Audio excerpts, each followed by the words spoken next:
el ectodermo, que va a ser la capa superior. Acuérdense que son 3 capas. La capa superior va a ser el ectodermo. El ectodermo resulta que va a tener también una serie de divisiones, ¿ya? Por ahora quedémonos con 2 cosas, que el ectodermo se va a dividir en 2. Va a haber un ectodermo superficial y un ectodermo nervioso, que es el ectodermo eh, neural o neuroectodermo. ¿Bien? Entonces, vamos acordando, el ectodermo se va a dividir en 2. En un ectodermo superficial, que va a dar origen piel, pelos, uñas, su mismo nombre lo dice, ectodermo de superficie, y luego también vamos a tener un neuroectodermo. El neuroectodermo va a ser el responsable de dar origen al encéfalo, a la médula espinal, a través de su tubo neural, y también el neuroectodermo va a dar origen a lo que son las crestas neurales. Estas crestas neurales están tan desarrolladas que algunos autores la consideran una cuarta capa germinativa, ¿ya? Pero en realidad la cresta neural proviene del neuroectodermo. ¿Listo? Entonces, las crestas neurales van a dar a origen, por ejemplo, a ganglios sensitivos, van a dar origen a melanocitos y una serie de estructuras que ahorita lo vamos a ver a continuación. Entonces, chicos, empezamos con ectodermo. ¿Qué habíamos visto? Más o menos que al finalizar la segunda semana habíamos visto que aparecía una línea primitiva y todas las células del epiblasto se invaginaban.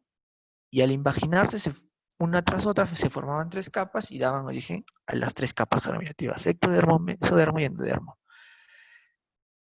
La superficie, o sea, la capa más alta, la capa superior va a ser el ectodermo, ¿ya? Entonces aquí vamos a tener al ectodermo.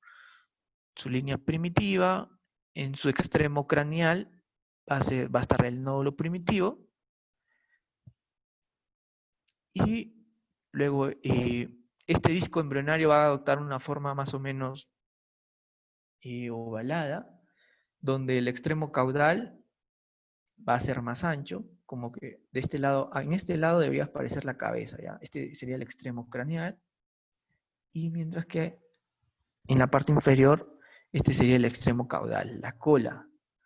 Por eso nosotros habíamos mencionado en la clase anterior que normalmente esta línea primitiva debería desaparecer. Todos nosotros hemos tenido en algún momento una línea primitiva que desapareció. Pero resulta que hay una enfermedad en donde esa línea primitiva no desaparece. Entonces, como no desaparece, ocasiona una enfermedad. ¿Cómo se llama esa enfermedad donde la línea primitiva persiste? Se llama teratoma. Es un tumor, ¿ya? Ese teratoma es un tumor, y si mandamos a analizar al microscopio cómo es ese tumor, resulta que ese tumor tiene las 3 capas germinativas. Tú encuentras pelo, tú encuentras diente, tú encuentras huesos, tú encuentras músculo. Es un mix. Y ese teratoma lo tienen en la zona sacrococcígea. Entonces, un teratoma es un tumor de las 3 capas germinativas, justamente porque ahí el epiblasto por ahí se metía y daba origen a las 3 capas germinativas. Entonces, ahí tenemos a la línea primitiva. Entonces, miren lo que va a pasar. Miren lo que va a ocurrir con este ectodermo. Este ectodermo resulta que tiene que formar un tubo neural, un tubito. Entonces, para que se forme ese tubo, tiene que haber una invaginación en el centro y al costado los pliegues se tienen que levantar. ¿El resultado final cuál va a ser? Miren este tubito que está por acá. Este tubito, como lo pueden ver, es el resultado de un plegamiento. Entonces, ahorita vamos a ver cómo es que se produce este plegamiento.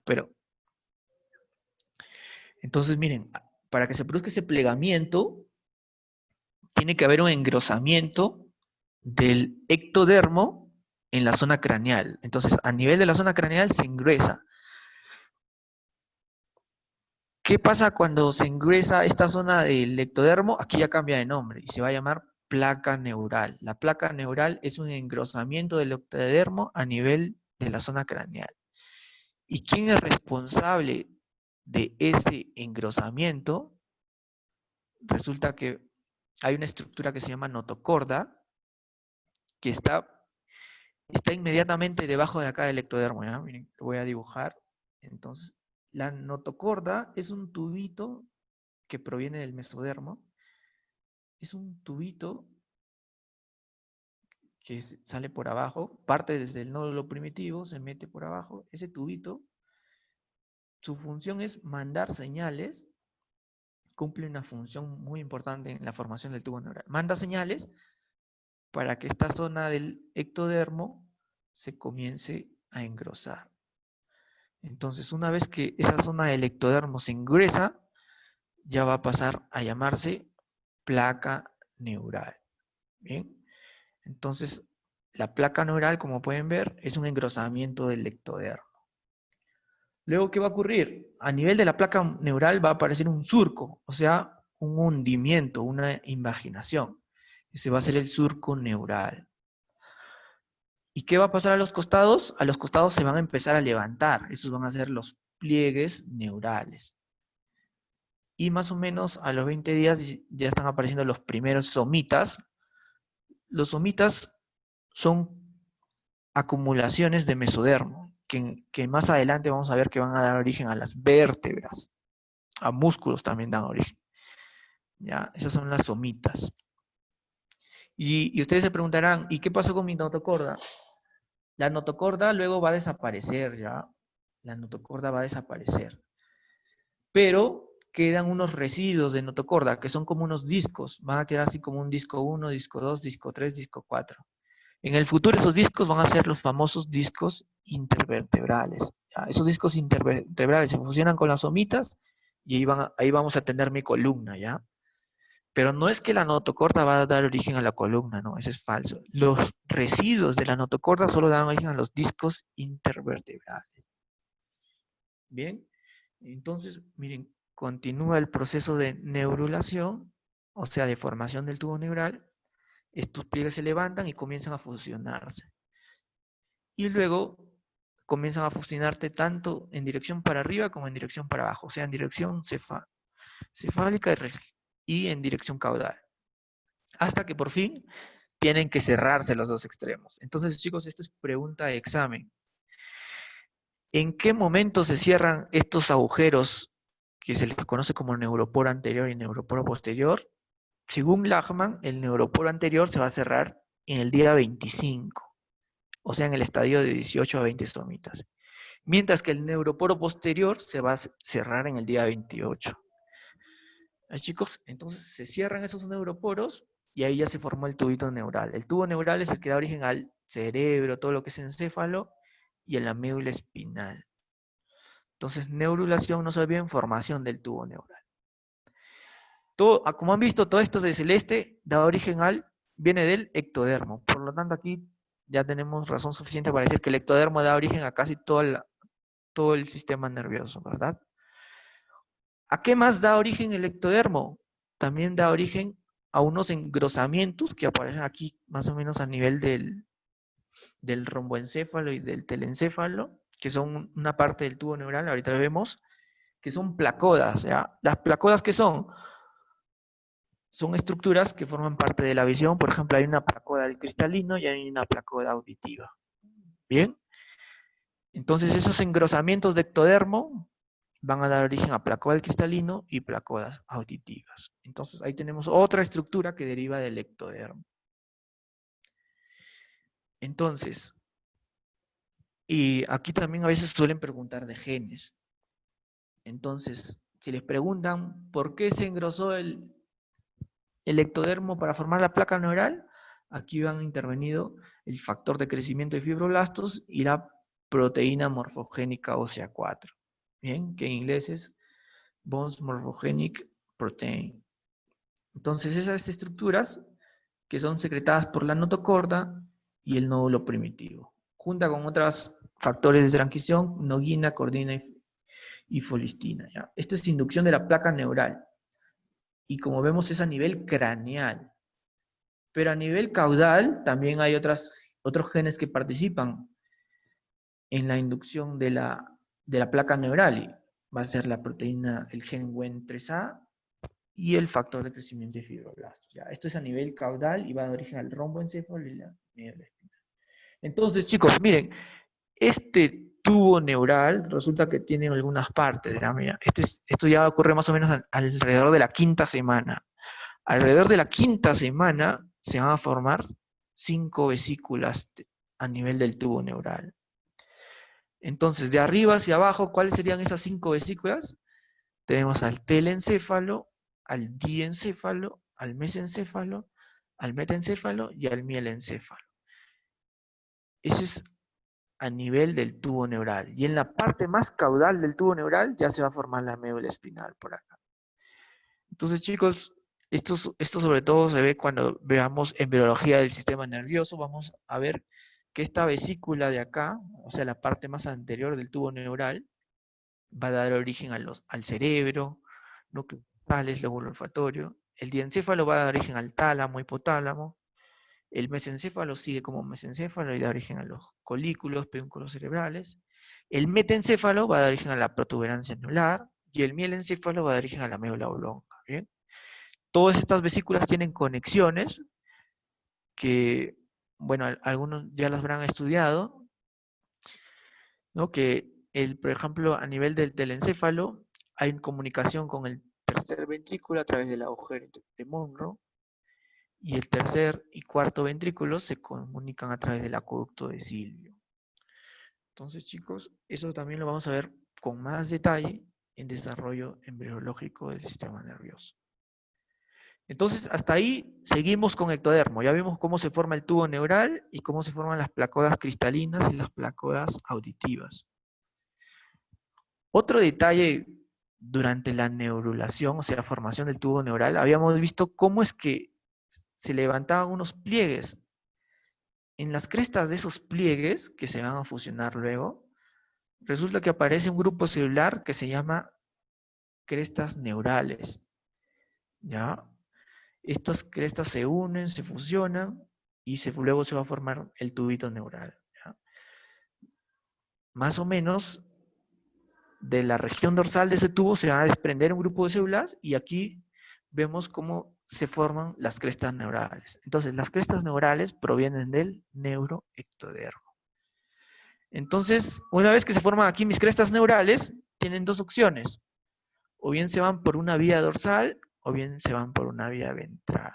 ¿Ya? Entonces, aquí vamos a tener un grupito de células de la cresta neural que se van a ir a través de la vía dorsal y van a dar origen a todo lo que es la dermis, ¿ya? Debajo de la piel. También van a dar origen a los melanocitos y a los folículos pilosos de la piel. Entonces, esa es la vía dorsal del grupo celular de las crestas neurales. Pero también estas crestas neurales van a tener otra vía, ¿ya? Y esta va a ser una vía central. Más o menos, la vía si es que la célula de la cresta neural sigue la vía central, va a dar origen a unos ganglios sensitivos que forman parte, por ejemplo, de la cadena simpática. Otro grupo va a formar ganglios preaórticos. Otro grupo va a dar origen a los ganglios entéricos, ¿ya? Y también va a haber un grupo de células de la cresta neural que van a ir a la glándula suprarrenal. Entonces, con todas esas estructuras han seguido la vía central, ¿ya? Incluso se van a otras zonas y van a dar origen, por ejemplo, a las células de Schwann, que recubren los nervios a nivel periférico. También vamos a tener un grupo de células de la cresta neural que van a ir al esqueleto craneofacial, e incluso algunas van a formar parte de los ganglios de los pares craneales, ¿ya? Entonces, aquí tenemos un grupo de células de la cresta neural, por ejemplo, que van a formar parte del ganglio del par craneal 5, 7, 9 y 10. Resulta que estos pares craneales van a inervar a la musculatura del primer arco faríngeo, del segundo arco faríngeo, del tercer arco faríngeo y del cuarto y sexto arco faríngeo. Entonces, chicos, les recomiendo que una vez se vayan acordando que, por ejemplo, que el trigémino inerva la musculatura del primer arco faríngeo, ¿ya? Entonces, yo siempre lo asocio así me acuerdo de esos números, ¿no? 51, 72, 93, 104 y 106, ¿ya? Para asociar el par craneal con su respectivo arco faríngeo al que va, a la musculatura que va a inervar. Entonces, chicos, ahí ya vimos células de la cresta neural que forman parte del neuroectodermo. Estas células son tan especializadas que algunos consideran una cuarta capa germinativa. ¿Ya, chicos? Pregunta de examen también. Entonces, les recomiendo que para este capítulo lean Lachmann. ¿Ya, chicos? Lachmann deben de leer. En Lachmann hay un cuadro donde están todos los derivados de la cresta neural, chicos, y tienen que saberlos. ¿Ya? Lo más preguntado, lo clásico es melanocitos, células de Schwann, odontoblastos. Todas estas estructuras provienen de la célula de la cresta neural, chicos. Eso es bien preguntado. Entonces, seguimos con la cresta neural ya para mencionar algunos mecanismos de regulación molecular. Resulta que va a estar principalmente influenciado por la concentración de la proteína morfogénica ósea. Si la concentración de la proteína morfogénica ósea es media, se va a dar origen a la cresta neural. Si la concentración de proteína morfogénica ósea es baja, se va a formar la placa neural, que luego va a formar el tubo neural. Y si la concentración de proteína morfogénica ósea es alta, se va a formar el ectodermo superficial. Chicos, entonces los moduladores de la concentración de proteína morfogénica ósea van a estar dados principalmente por noguina y cordina, que son inhibidores. ¿Ya?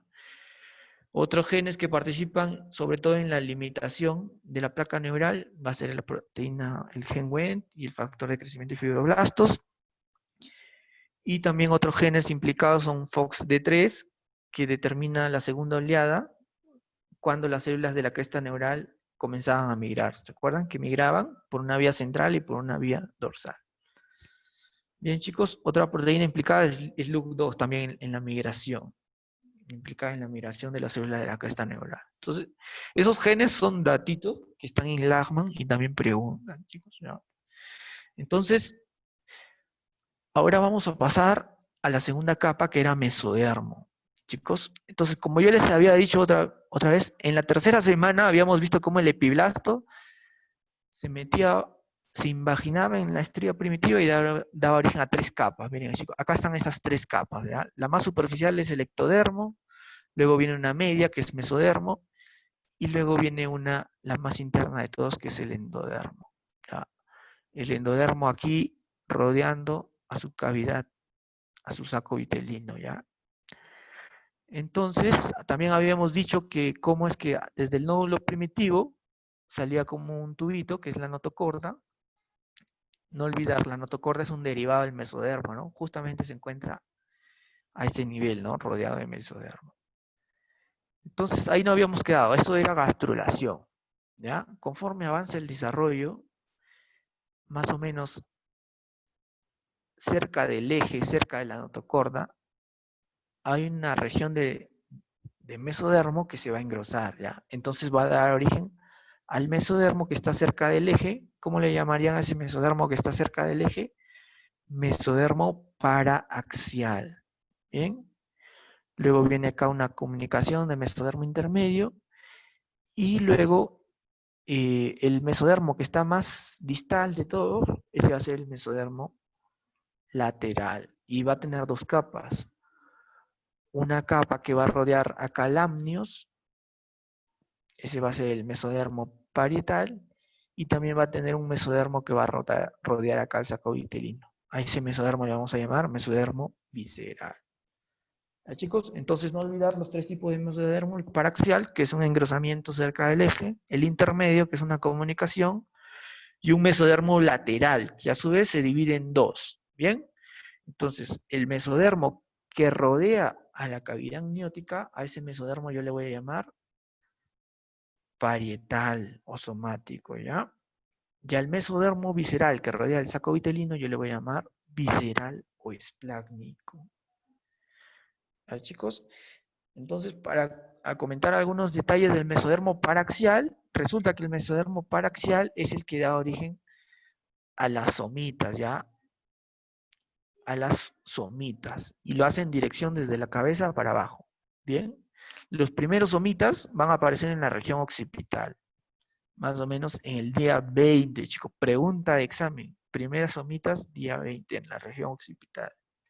Y se calcula más o menos que la quinta semana ya van a haber 42 a 44 pares de somitas. Entonces, ¿cómo se formaron esas somitas? Por un engrosamiento del mesodermo paraaxial. Entonces, chicos, hay una correlación entre el número de somitas y el número de días, más o menos en el día 30 deben haber entre 34 y 34 somitas. Los primeros somitas, no olvidar, aparecen en el día 20, chicos. Pregunta de examen.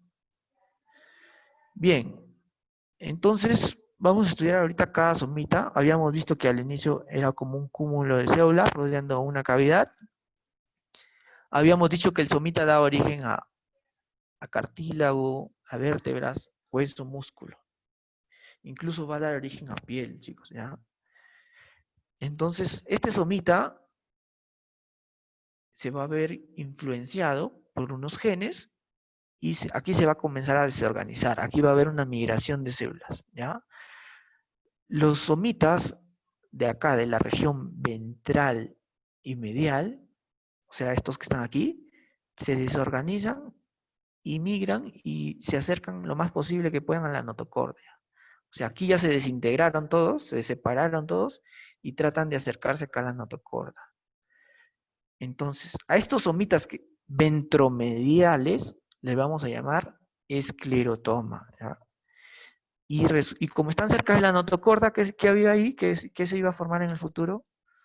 La columna, ¿verdad? Entonces, este esclerotoma da origen a vértebras y también por ahí van a salir los huesos de la caja torácica, dando origen a costillas, ¿ya? Entonces, esclerotoma va a dar origen aquí a hueso que rodea la columna. Luego vamos a tener una región de células del somita que es la región dorsomedial y ventrolateral que van a dar origen a músculo, ¿ya? Entonces, esta región dorsomedial y dorsoventral va a dar origen a músculos, ¿ya? O sea, aquí se traduciría en esta imagen, ¿no? Células musculares dorsomediales, o sea, dorsomediales posteriores y cercas a la línea media, dorsomediales, y células musculares ventrolaterales, o sea, anteriores y laterales. ¿Ya, chicos? Entonces, ahí tenemos células musculares que se van a formar en esta zona. Mientras que la parte intermedia, la parte del medio, esta parte del medio dorsal va a dar origen al famoso dermatoma, ¿ya? Este dermatoma en el futuro va a dar origen a todo lo que es la dermis de la espalda, ¿ya? Entonces, si nosotros unimos músculo con piel, ¿cómo le llamaríamos a eso? Dermomiotoma. Entonces aquí tenemos el dermomiotoma, pero acá ya está más desarrollado. ¿Qué pasó con todas las células musculares? Migraron y se colocaron debajo del dermatoma. Entonces aquí tenemos un miotoma para músculos, dermatoma, que es lo que va a dar dermis de la espalda, y aquí tenemos el esclerotoma rodeando acá la notocorda, el tubo neural, para en el futuro dar origen a las vértebras. ¿Ya, chicos? Entonces, vemos como el dermatoma, nosotros conocemos que los dermatomas son segmentos de la piel inervados por... Resulta que cada uno de estos somitas va a tener su propio nervio, es por eso que su distribución es uniforme y por eso que cuando estudiamos los dermatomas, cada segmento tiene una inervación determinada, ¿ya? Este es el origen de los dermatomas, viene de unos somitas, ¿ya, chicos? Entonces, otra cosa que les podían preguntar por ahí son genes, ¿ya, chicos? Entonces, Notch y Wen son los que se expresan en el mesodermo paraxial para dar origen en el futuro a los somitas, ¿ya, chicos? Y ácido retinoico se encarga de la segmentación de los somitas a nivel craneal, mientras que FGF8 y WEN3A se encarga de la segmentación de los somitas a región caudal, ¿ya? Esto es como una cascada, se va activando zona por zona, ¿ya? Habíamos dicho que la dirección era craneal hacia el caudal. ¿Ya, chicos? Aquí ya otros genes implicados, prácticamente es lo mismo, ¿no? Les pueden preguntar qué genes están implicados en la formación del escleroma, entonces va a ser Nogina, Masonic Head Hots y PAX1, ¿ya? Estos genes están implicados en la formación del esclerotoma, que ya sabemos que va a dar origen a cartílago y vértebras. Mientras que MYF5, que es una proteína muscular, que da origen a músculo a través de la proteína Wnt, va a dar origen en la región dorsomedial, aquí se va a formar músculo, ¿ya? Aquí se van a formar miocitos. Por otro lado, la interacción entre BMP4 y Wnt a nivel ventrolateral también va a dar origen a acá músculo, miocito. Mientras que PAX3 a través de NT3 va a dar origen a la dermis de esta zona, ¿ya, chicos? Entonces, eso pueden preguntar, por eso les recomiendo esquemas y estudiar, bueno, para ese examen, chicos. Ya, todos estos gráficos están en la ACMA. ¿De, chicos? Entonces ya vimos mesodermo paraxial, ahora vamos a ver mesodermo lateral. En el caso del mesodermo lateral, habíamos dicho, chicos, que el mesodermo lateral se divide en dos, ¿verdad? Uno que recubre la cavidad amniótica, que es el parietal, y uno que recubre el saco vitelino, que es el visceral.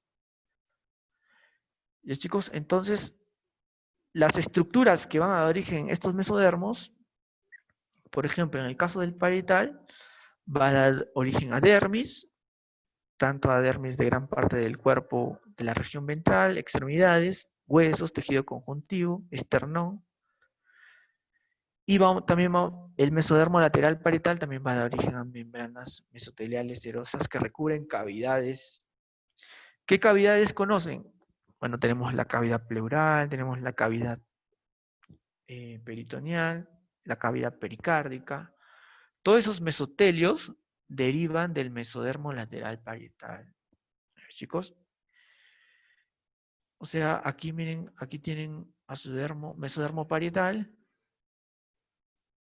Conforme va avanzando el desarrollo embriológico, este mesodermo parietal comienza como que a abrazar acá el saco vitelino, miren. Comienza a abrazarlo y ese saco vitelino se va deformando porque hay un plegamiento lateral que hace que este saco vitelino se deforme. Y llega un momento donde ya lo abraza totalmente y que va a cerrar, ya prácticamente va a cerrar todo un tubo, va a cerrar la cavidad. Y en la región ventral sobre todo. Es por eso que decimos que el mesodermo lateral parietal da origen a la dermis de gran parte de la pared del cuerpo, de extremidades, y al esternón, ¿no? Que está en una región ventral. Eso fue la evolución del mesodermo parietal. Pero ¿qué pasó con el mesodermo visceral? Siempre estuvo envolviendo el saco vitelino, ¿ya, chicos? Entonces miren cómo el mesodermo visceral sigue fielmente recubriendo el saco vitelino y finalmente cuando es envuelto por el mesodermo parietal, el mesodermo visceral sigue fielmente recubriendo al saco vitelino y al futuro intestino primitivo. ¿Ya, chicos? Miren, cuando el saco vitelino se deforma, aquí ya cambia de nombre ya. Este saco vitelino se va a dividir en dos porciones. Se va a dividir en una porción que va a dar origen al tubo intestino primitivo y por ahí queda un rezago del saco vitelino ya. En esta imagen no está, pero aquí debería haber una unión. Lo que pasa es que este es un corte que está, les puedo decir que está a nivel del pecho. No, esto más bien está abajo, ¿ya? Es un corte abajo, ¿ya? Porque acá están los mesonefros y por ahí se van a formar los riñones. Pero si nosotros hiciéramos un corte más arriba, más o menos a nivel del ombligo, tendríamos esto. Nuestro intestino primitivo, un hilito chiquito de saco vitelino, y por aquí esto va a estar en comunicación con el cordón umbilical, chicos, con el uraco. Entonces, tal vez hay una imagen más adelante, pero este es un corte inferior, ¿ya? Por eso es que aquí solo aparece un tubo. Pero si hiciéramos un corte más arriba, aquí estaría el intestino primitivo, un hilito chiquito amarillo, unido a los rezagos del saco vitelino. Entonces, como pueden ver, chicos, el mesodermo también forma parte de la pared del tubo digestivo, ¿ya? Hemos visto cómo acá la parte más interna es del tubo digestivo, va a estar, este amarillo que está acá es endodermo. Y luego la capa muscular, la adventicia, todo eso, está compuesta por el mesodermo. ¿No, chicos? Y más en la parte externa ya vamos a tener un mesodermo parietal que, que están formando las famosas cavidades. Por ejemplo, aquí tranquilamente este sería una cavidad peritoneal. Entonces, ¿qué podemos concluir? Que todas las membranas serosas, o sea, el peritoneo, deriva del mesodermo lateral parietal. ¿Ya, chicos? Estos detallitos también se ven a más a profundidad cuando veamos el desarrollo embriológico del sistema digestivo. Chicos, otro nombre con el que pueden encontrar a mesodermo lateral parietal es como somatopleura, ¿ya? Y mesodermo lateral visceral también le llaman esplagmopleura.